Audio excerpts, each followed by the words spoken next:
It really doesn't take much of a look at this broken, unlivable place to wonder if Raqqa or if Syria can ever really be rebuilt again. But the thing about war is that when the guns stop, that's when the construction always begins. The questions, though, are how do you rebuild and who gets to decide who does the rebuilding?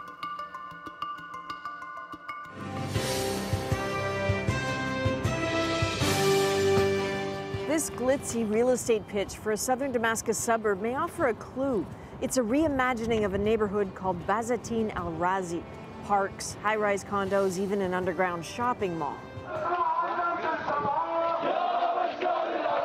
Obviously, this is a far cry from what it looked like during the uprising, when poor Syrians from Bazatin, which was filled with slums and unauthorized settlements, called for regime change. That suburb was violently taken by the government. And it changed. The settlements and groves of Bazatin in 2011 and more recently. All that green, gone. The settlements too. The war took them all.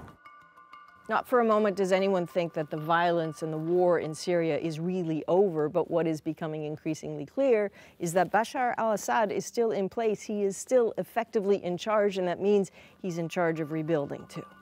And he's working fast. He wanted the politically problematic settlements of Bazatin gone for years.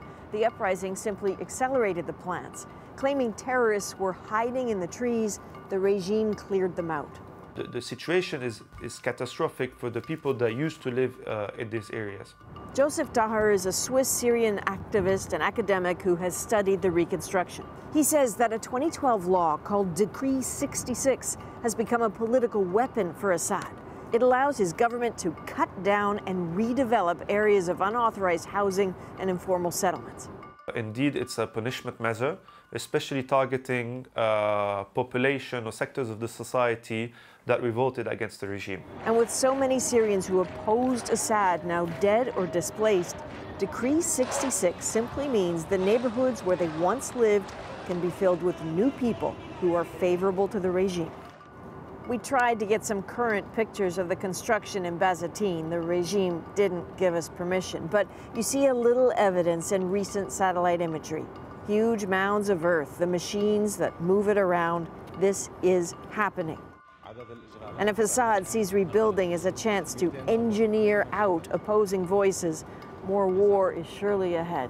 Keep in mind, it's going to take a lot of money to rebuild. Companies from Iran, Lebanon, Russia, China are already on board with their bids. Assad has said he's willing to take bids from other countries too, including the United States, provided that first he gets an apology from the Americans. You can find more of our reporting from Syria online, including stories from the people we talked to in their own words. Surviving ISIS at cbcnews.ca/thenational.